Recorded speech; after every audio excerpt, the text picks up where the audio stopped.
कैसे हैं आप? उम्मीद करता हूँ बहुत अच्छे होंगे। आज मैं बता रहा हूँ आपको ट्विंकल खन्ना, अक्षय कुमार की जो पत्नी हैं, उनकी एक पोस्ट के बारे में जो उन्होंने आर्यन खान के बारे में, आर्यन खान केस के बारे में पोस्ट किया है। और उसमें उन्होंने कहा है कि आर्यन खान का केस की तुलना उन्होंने कोरियन ड्रामा सीरीज से की है। ये स्क्विड नाम का कोई कोरियन ड्रामा सीरीज है और ये आजकल बहुत पॉपुलर है।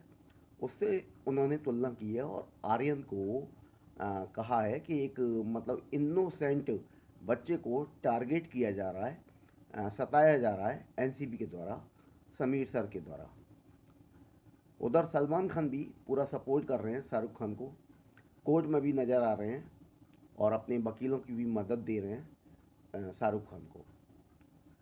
ट्विंकल खन्ना जी को इस तरह का अगर पोस्ट करना ही है तो ये बात एनसीबी के ऑफिस में जाकर क्या कह सकती हैं या समीर सर से जाकर अपनी बात कह सकती हैं। लोग कानून से ऊपर तो नहीं हो सकते, कोई भी व्यक्ति। भारत का अगर कानून है तो भारत के हर नागरिक को उस कानून का पालन करना है। हमारा लॉ सबसे ऊपर है, लॉ से ऊपर कोई नहीं है।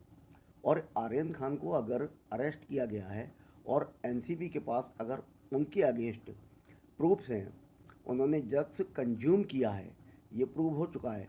और और फिर भी सारा बॉलीवुड और बॉलीवुड के लोग, ज़्यादातर लोग आर्यन को सपोर्ट कर रहे हैं, चाहे वो शाहरुख खान के साथ अपनी दोस्ती निभाना चाह रहे हैं या जो भी हो। लेकिन अहम बात यह है कि समीर सर अपनी ड्यूटी ईमानदारी से कर रहे हैं।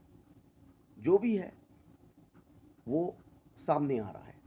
कोर्ट में जो जज अपना फैसला दे रहे हैं, ट्विंकल खन्ना क्या जज से भी ज़्यादा समझदार हो गई हैं कि आर्यन खान को हैरेस किया जा रहा है या परेशान किया जा रहा है। ऐसा ट्विंकल खन्ना को पोस्ट करना शोभा नहीं देता। ये उनकी एक क्या कहें, मूर्खता कहें या अहंकार कहें, जो भी है, मतलब उनको इस तरह का पोस्ट नहीं करना चाहिए। क्योंकि हमारा जो कानून है सबके लिए बराबर है। उन्हें सोचना होगा कि आर्यन खान को आखिर एनसीबी ने या समीर सर ने आर्यन खान अकेले को नहीं पकड़ा है। उन्होंने अभी तक बहुत सारी गिरफ्तारियां की हैं और इसी केस में 20 से ज़्यादा गिरफ्तारियां हो चुकी हैं। फिर भी ट्विंकल खन्ना ने इस पूरे केस की तुलना कोरियन एक सीरीज से, ड्रामा सीरीज से की। ये बात समझ में नहीं आती।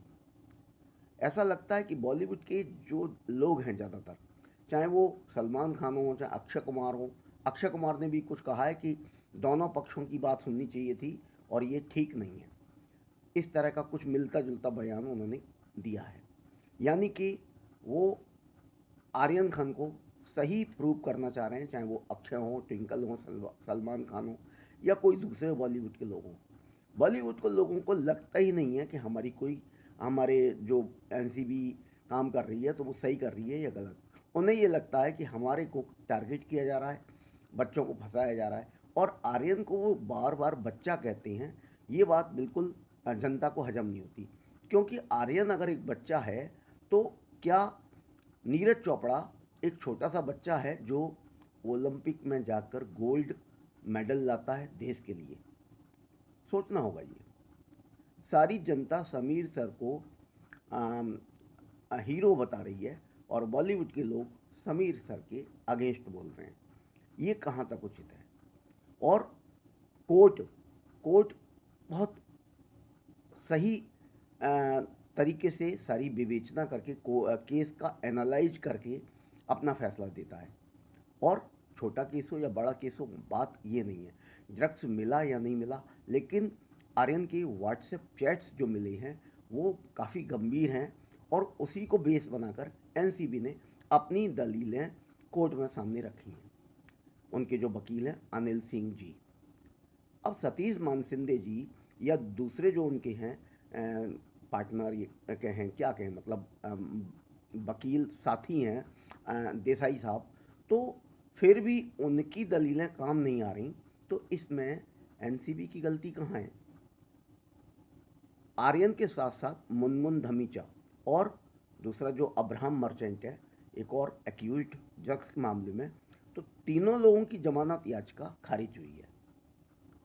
तो दोस्तों, आप इस ट्विंकल खन्ना की पोस्ट के बारे में क्या कहना चाहेंगे और पूरे केस के बारे में आप क्या सोचते हैं?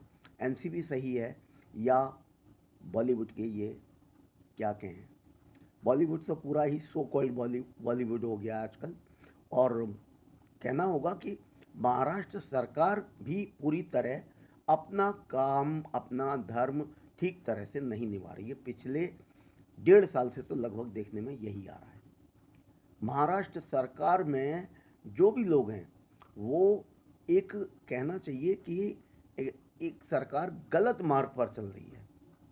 जितना भी जो भी केसेज हैं, अनिल परब जी हों, परमवीर सिंह जी हों या दूसरे अनिल देशमुख जी हों, इन लोगों की केसेज अभी पेंडिंग हैं और ये लोग अंडरग्राउंड हो चुके हैं और 5-5, 6-6 सम्मन भेजने के बावजूद भी ये सामने नहीं आ रहे हैं। उनके बारे में लोग चर्चा नहीं कर रहे, लेकिन ट्विंकल खन्ना ने अपनी पोस्ट में लखीमपुर खीरी मामले का भी जिक्र किया है। तो दूसरी बातें आप घुमा फिरा कर कहते हो और चाहते हो कि आर्यन खान को बेल दे दी जाए, बिना कुछ सोचे समझे दे दी जाए, यानी कि आप पैसे वाले हो तो कुछ भी कर सकते हो। इसी एरोगेंस में जीने के कारण बॉलीवुड के तमाम लोग क्राइम कर चुके हैं। पहले भी सलमान खान के अगेंस्ट एक पुराना मामला हिट एंड रन वाला था, वो तो दबा दिया गया, लेकिन अभी भी चिंकारा मामला जो कि 1998 में जोधपुर में हुआ था और उन्होंने एक दुर्लभ जाति का हिरन मारा था अपनी शान और अपना आडंबर दिखाने के लिए, और साथ में जो हीरोइंस थी उनके सामने, तो ये सब अभी चल रहा है और उस मामले में अभी सुनवाई होती रहती है और सलमान खान को वहाँ जोधपुर आना पड़ता है। पहले भी एक बार उन्हें 1 दिन की या 2 दिन की जोधपुर में रहना पड़ा था, मच्छरों ने परेशान किया उन्हें, तो पैसे के बल पर वो किसी तरह अभी तक बचे हुए हैं, लेकिन सभी लोग जानते हैं कि वो क्या क्या काम कर चुके हैं। उनके अगेंस्ट कई केस बने थे पहले भी। कहने का मतलब यही है कि बॉलीवुड के लोग अपना एरोगेंस जब तक नहीं त्यागेंगे, जब तक सही मार्ग पर नहीं चलेंगे, तब तक जनता बॉलीवुड की फिल्मों का, बॉलीवुड के लोगों का बहिष्कार करती रहेगी। अभी हाल में लक्ष्मी मूवी हो या दूसरी जो भी मूवी हो, गुंजन सक्सेना हो, और भी बहुत सारी मूवी आई, और क्या हाल हुआ उनका पूरा देश जानता है।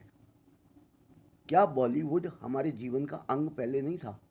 आज भी है, लेकिन जब तक बॉलीवुड के लोग ठीक तरह से अपने सही रास्ते पर नहीं आएंगे, जनता इसी तरह उन्हें इग्नोर करेगी, बायकॉट करेगी और हेट करेगी। ये बिल्कुल बिटर ट्रूथ है, कड़वा सच है, लेकिन उस कड़वे सच को बॉलीवुड के लोग स्वीकार करना नहीं चाह रहे हैं। वो समझते हैं कि हम कुछ भी कर सकते हैं, कानून अगर हमने तोड़ दिया तो हम अपना महंगे से महंगा वकील करके और बेल करा लेंगे, छूट जाएंगे। लेकिन नहीं, भारत अब जागरूक हो चुका है। दूसरी बात, सोशल मीडिया का ज़माना है और सरकार बहुत अच्छी है, हमारी बीजेपी सरकार इस समय जो भी है। बहुत सारे लोग उनके विरोध में भी है, बीजेपी सरकार के विरोध में, केंद्र सरकार के विरोध में, लेकिन फिर भी अगर पिछले हम वर्षों का एनालाइज करें तो 7 साल का ये वाला शासन देखिए मोदी सरकार का, केंद्र सरकार का, और उससे पहले के 60-65 साल का शासन देखिए। 65 साल में देश का कितना विकास हुआ है और इन 7 सालों में देश का हर क्षेत्र में कितना विकास हुआ है। तो जो लोग बीजेपी का या मोदी सरकार का विरोध करते हैं, अगर वो ये सब देखें तो उनकी आंखें खुल सकती हैं, समझ में आ सकता है उनको कि वाकई में सच क्या है। दोस्तों, आप इस मेरे वीडियो के बारे में क्या कहेंगे, प्लीज़ मुझे कमेंट करके बताइएगा। अगर आप मेरे चैनल पर नए हैं तो प्लीज़ सब्सक्राइब कीजिए मेरे वीडियो को।